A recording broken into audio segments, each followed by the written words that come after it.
이제 기름 가격 이야기를 한번 녹화를 한번 해보겠습니다. 같이 이야기를 할 테니까 혹시 보시다가 궁금하신 거는 예, 채팅창에 적어주시면은 그거에 대해서 좀 설명을 더 해볼게요. 아니면 어쨌든 말씀드리지만 부족한 거는 따로 뭐 포스팅을 한번 해보던가 하겠습니다.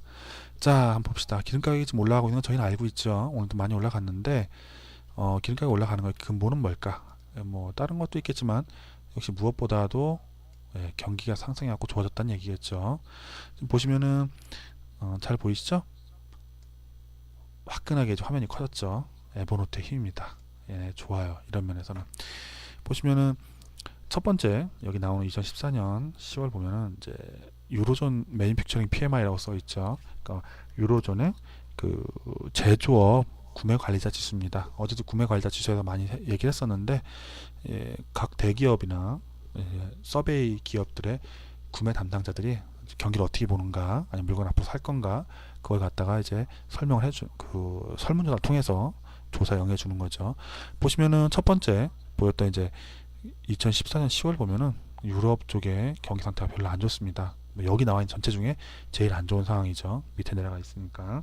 근데 2016년 1월 되면은 좀 좋아지다가 다시 또 안 좋아집니다.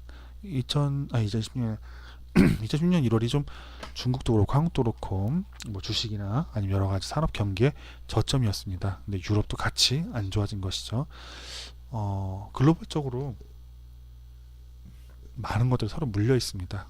그렇다 보니까 혼자만 나쁘고 혼자만 잘 되고 그런 건 어렵고, 한쪽이 어려워지면은 한쪽이 안 좋아지면 다 함께 안 좋아집니다. 여기 이제 보다 보니 나그네 만사님이 들어오신 것 같네. 맞나요? 자만 주무시고 들어오셨네, 웬일로. 예, 계속합니다. 하여튼 유럽 쪽에 이제 PMI가 매니팩처링 PMI가 이렇게 좋아진지 몰랐습니다. 이게 오른쪽에 보시면 요게 보이시죠? 올라온 게 미국이 좋아진 건 확실히 알고는 있었거든요. 근데 이제 유럽이 유로존이죠. 유로존이 2016년 1월을 바닥으로 찍고 지금까지 계속 이렇게 올라오는지는 사실 몰랐습니다. 유로존은 이제 그 전에 계속 관심 있게 봤던 거는 집값이 올라오고 있었다는 거, 그것만 좀 신경 쓰고 있었는데 그거와 함께 실업률이 계속 떨어지고 있거든요. 이거 말고 다른 거시피 볼 때 그게 나오는데, 그래서 유로존이 좋아지고 있긴 하구나 했지만 구매 관련 지수가 거의 60포인트까지 올라온지는 몰랐습니다. 어제 한국은 50도 간신히 넘어갈까 말까 막 그러고 있죠. 50 미만이면 안 좋아지는 거고 50 이상이면 좋아지는 겁니다. 근데 유럽은 지금 호황 속에 있습니다. 신기하죠. IBK 증권에서 가져온 숫자입니다. 일단 그 넘어가고 이제 그 다음 것도 보죠. 잘 보이십니까?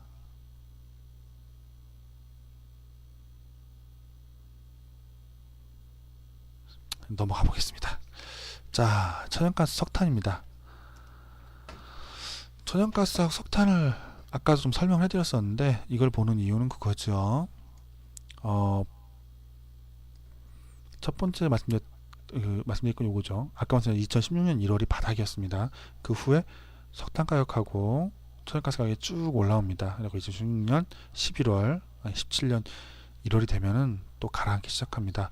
저는 그래서 이 시점에는 이제 그렇게 생각을 했습니다.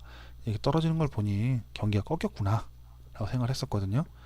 예, 당연히 저희 예상은 틀렸습니다.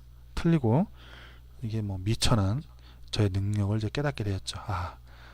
이런 헛생각을 하면 안 되겠구나. 경기라는 거 이렇게 쉽게 꺾이거나 맡기는 게 아니구나 라는 것을 이제 좀 느끼게 되었죠. 중요한 것은 아까도 말씀드렸지만 이게 문제가 아니고 요 전에 있었던 유로존 PMI나 아니면 이제 미국 쪽 구매관리자 지수가 떨어지지 않고 계속 유지가 되면서 그쪽 경기가 좋았던 거죠. 좋아지면서 이제 문제 없이 세계 경기가 계속 발전을 하게 됩니다. 근래 보면 이제 석탄 가격이 이렇게 올라왔습니다. 17년 4월부터 17년 9월까지 다시 또 올라왔는데, 이게 여러 가지 뭐 이유가 있을 수 있겠죠. 가장 큰 이유는 뭐 중국 쪽에 경기가 좋아졌을 수도 있겠고, 또는 또 중국 쪽입니다. 왜냐하면 중국이 많이 생산하고 많이 사용하니까요. 중국 쪽에 생산이 줄었을 수도 있겠습니다. 그거 이제 뒤에 좀 더 확인을 해볼 건데, 그것보다 더 중요한 건 지금 상황에서 조금 좀 가격이 또 오르고 있다는 것입니다. 그러니까 기름값만 오른다고 보기보다 에너지 쪽이 전부 다 함께 지금 움직이고 있구나, 그렇게 보시면 좋을 것 같습니다. 보통 기름값 기준으로 하고 계속 같이 움직이거든요.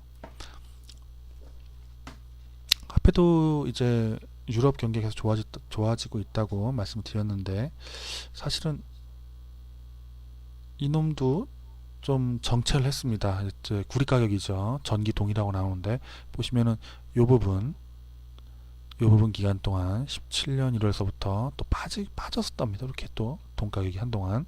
그래갖고 경기가 밀릴라나 이랬는데, 예, 역시 저는 실력이 부족하다는 것을 또 한 번 느끼게 됩니다. 상관없죠. 다시 또 오르기 시작합니다. 경기가 좋아지고 삼성전자가 300만원 육박하는 이런 상황이 발생을 했습니다. 아쉽습니다. 라고 생각했을 때 샀어야 된 건데, 그죠? 우리 그런 거 안 하죠. 그렇지만 이렇게 볼 때는 항상 이제 과거를 좀 시계로 좀 길게 안 보셔야 됩니다. 왜냐하면 지금 올라가는 요 시절은 좋죠. 항상 아름답지만 문제는 떨어지는 이 장기간의 기간이 같이 있었다는 것을 잊어버리면 안 되겠죠. 항상 우리의 좋은 날은 과거에 어두웠던 날들이 함께 했다는 것을 생각을 해줘야 되겠죠. 어쨌든 구리 가격은 지금 계속 올라가고 있고, 좀 있으면 전고점 2014년 1월에 전고점에 도달할 수도 있을 것 같습니다. 너무 빨리 올라가 걱정이긴 한데, 지금 뭐 삼성전자 주가라던가 몇몇 수출 기업들의 주가를 보게 되면은 이해가 가죠. 기름 가격은 밑에 거부터 봐야 되겠는데요. 2012년부터 이제 기름 가격입니다. 이제 미국 WTI인데요. 서부 텍사스산 중진류라고 하죠. 보시면 뭐 기억나실까 모르겠습니다. $100 옛날에 기름 갔을 때 가격입니다. 근데 오늘 나가서 이제 기름을 넣으려고 보면은 어떻죠? 저 때나 지금이나 별 차이가 없는 것 같아요. 국내에다가 되게 비싸게 파는 건지 좀 마음이 좀 아프긴 한데, 어쨌든 뭐 가스값이 좀 비싸죠. 기름값이. $100 하다가 이제 이렇게 훅 떨어집니다. 떨어지는 거 보이시죠? 여기 훅. 이때가 어떤 때죠? 이때가 S-오일이나 아니면 이제 SK 이노베이션 이제 그런 것들 구입했어야 될 시점이죠. 맞아요. 비싸긴 했어요. 스크 GS 맞습니다. 마음이 아프죠. 이게 그 당시에 왜 계속 떨어졌는가 생각하면 정제 마진이 확 줄었어요. 그것도 있었고, 이제 들어오려면 배에 기름을 싣고 들어오는데, 그 배에 떠 있는 기름값이 살 때는 $100에 샀는데 우리 집에 들어오니까 이게 $40, $30 하는 거예요. 미치고 날뛰는 거죠. 근데 이 당시 요때쯤 2016년 1월쯤 이때 재미난 얘기들이 많이 돌았었어요. 어떤 얘기가 돌았죠? 이야기 기억나시는 분 있으십니까? 어떤 얘기가 돌았는지 기억 안 나시죠? 얘기를 해드리겠습니다. 서프라임 무비 때 그런 얘기가 돌았어요. 뭐냐면 이제 싱가포르 앞바다에 배가 떠 있다고. 합병 얘기 돌았는데, 그런 거 말고 제가 말씀드린 건 싱가포르 앞바다 얘기입니다. 싱가포르 앞바다에 서프라임 무비 때 그런 얘기가 돌았죠. 싱가포르 앞바다에 배가 둥둥둥 떠 있다고. 왜? 기름을 사가지고 그냥 배에다가 실어서 그냥 띄워두는 거예요. 큰 부자들이 유조선을 사가지고, 폐유조선이죠, 사가지고 거기다 기름을 이빠이 채운 다음에 싱가포르 앞바다에 띄워두는 거죠. 왜 그럴까요? 싱가포르는 거기 석유 거래소가 있어요.